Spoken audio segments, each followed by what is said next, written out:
How do you stay in the present moment when it hurts too much just to exist? Hello everyone, I hope you're doing well. So today I'm doing a video on the Buddhist monk and teacher Thich Nhat Hanh. It is quite sad to see him pass away because we know how much he has contributed to teaching mindfulness and how he's brought about individual peace to people, including me. So one of the things I was reminded was, how do you stay in the present moment when it hurts too much just to exist? A lot of times what happens is that we escape into the past or the future, and we were hurt and had challenges in the past, and then we have anxieties about how our future is going to turn out. So a lot of our suffering comes from not staying in the present, rather escaping into the past or the future. But what if it hurts way too much for you to stay in the present moment? What if your life is in shambles? And what if you have a chronic illness or a psychological condition that doesn't help you to stay in the present moment? Rather, it reminds you that you are going through something so painful. This really hits home for me at one point because last summer I had broken my finger and I had a surgery. Even though the surgery was kind of minor, I still had like rods and pins through my finger and it hurt like a bitch. I had the best kind of morphine to take care of the pain, but I didn't take the morphine more than once because it didn't take away the pain, first of all, and on top of that, it gave me nausea and it took me away from the moment.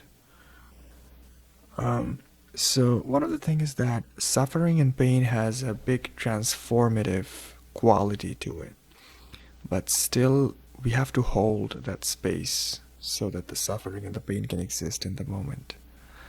It's very easy to say, very hard to do, but if you are able to see that as a blessing. For me, I was in so much pain that I could not think of anything. In fact, for 2 to 3 days, I was just shaking and vibrating. My body was shaking and vibrating with pain. And the only way I was able to get through that is I was telling myself that this is a blessing in disguise because it is helping me to stay in the present moment. No matter how much I try, I can't escape the pain. I can't escape what I'm going through. And there's this quality of acceptance, nurturing, and giving space to whatever you're going through. And if you have people who love you, who can take care of you, that is also a graceful, wonderful situation to be in. We do not like to be helpless. We want to feel that we have agency of life, that we can do something. Well, bearing suffering is one of the hardest things you can do in life because you cannot solve your problem all the time. Some problems have solution while others don't.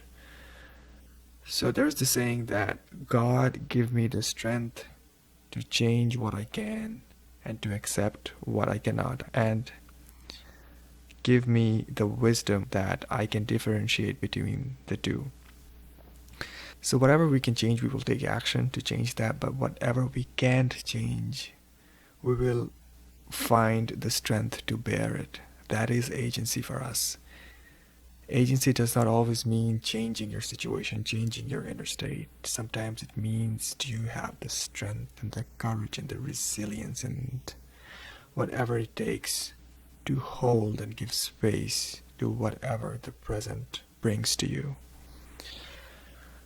And for me, it is sadness to see this teacher passing, but I know that his teachings will be alive, and if I were to believe in Hindu and Buddhist teachings, there is this concept of reincarnation. So he was a great teacher who taught a lot to the world.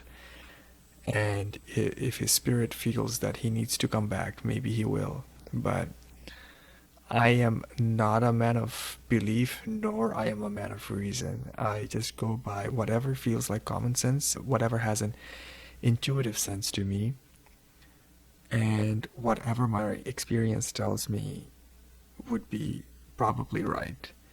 So I know these are not strong foundations to build knowledge on, but it is something that I am satisfied with. For the longest period in my life, I thought I was a man of reason, but then I started meditating and I started going to into states where I understood that logic, reason, it's a construct of the mind, and mind itself is a human construct. And all this to say that I realized in my own way through my meditations that logic and reason is an illusion. Sometimes it helps us to figure out life, but sometimes it makes us feel lost. If we always went through life through our sense of logic and reason, we wouldn't fall in love, we wouldn't have kids, we wouldn't do a lot of things, we wouldn't pick our heads up and smell the flowers. Yeah, I wanted to pay homage to Thich Nhat Hanh. I wanted to share my own experience, share my 2 cents, and just hope that I am able to make human connections through whatever I am saying. I'm able to connect with someone who maybe needs to hear something or maybe needs to feel heard. So thank you very much for watching, and you can choose to like and subscribe to my channel. Most of the time I don't know what I'm doing. I talk from whatever I'm experiencing and I try to put them in words, in spoken words. I study psychology. I have been meditating for quite a few years now. And I try a lot of things and I talk about them. So if you want to follow along for the journey, feel free to. Thank you very much for watching. Have a good one.